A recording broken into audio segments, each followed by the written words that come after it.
y'all. This is my third time trying to record and upload Chapter 8. So I'm going to keep it pretty short just because there have been some issues with files being uploaded. It's just taking a while. So anyway, Chapter 8, A Hand at Cards. So just pay attention to that title. The idea of cards is a metaphor for fate, for chance. If you think about playing cards, you can be the best card player, but still have a bad hand, but it's how you play it. So think of a poker face. And even if your hand is bad, you can still win the game just by how you are reacting. So pay attention to that, as a lot of the details of this whole book come into play. So just know pretty much now everybody is in Paris, even Sydney Carton. So we figure out who Miss Pross's brother is, that her beloved Solomon, who she loves to a fault. We learn in this chapter who he really is, and that's Barsad. So pay attention to how Sydney Carton asserts himself in this chapter. He ends up in Paris. Nobody knows he's there until Miss Pross and Jerry Cruncher see him.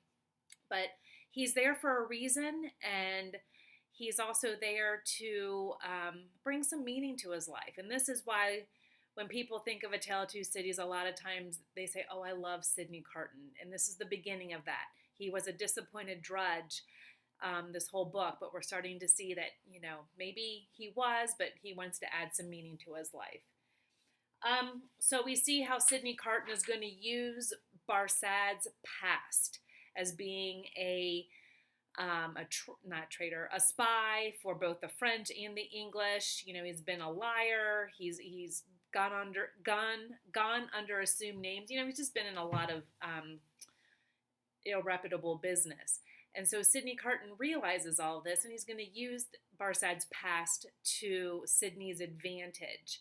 It's almost like blackmail. We can look at it that way, but in our eyes, we're looking at Sydney Carton as doing something good. There's also some humor in this chapter, I think, especially when it comes to Jerry Cruncher and Miss Pross. So pay attention to that. God love Jerry. He's always scratching his black spiky hair, trying to understand who Barsad is, and the story about Roger Cly, goes back to his grave robbing. So pay attention to that and enjoy it. If you have any questions on, what all of that is about, just please put that in the discussion board, and I or your classmates can help clarify some things. So probably the most confusing part of this chapter is all the different cards, metaphorical cards that are being played. So Sydney Carton is very calm, cool, collected as he is trying to figure out a way for Barsad to help him with his plan. And we don't know exactly what that plan is yet, but it has to do with Charles Darnay and getting him out of prison. And because Barsad is a turnkey, which means basically he has a key for the prison, he can let the jailers out, Sydney is going to use that to Sydney's advantage.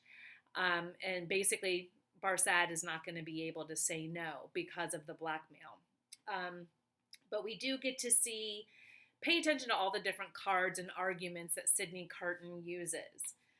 And let me know if you have any questions with that.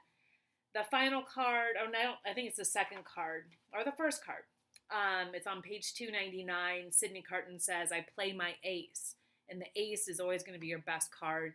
And that ace is denunciation of Barsad. Look up the word denunciation and make sure you understand what Sydney Carton is saying. Moving on. Both Mr. Lorry and Miss Pross are starting to also understand how Sydney Carton is transforming. Pay attention to how Lorry reacts to Sydney Carton and how Miss Pross is also reacting to Sydney Carton's transformation. So finally, at the very end of chapter 8, we get to see that the game is played on page 303, and we understand that being that turnkey in the conciergerie is going to help Sydney Carton. So at the very end, we have Sydney Carton and Barsad walking out privately because they need to discuss some details, and we won't know what those are for a bit.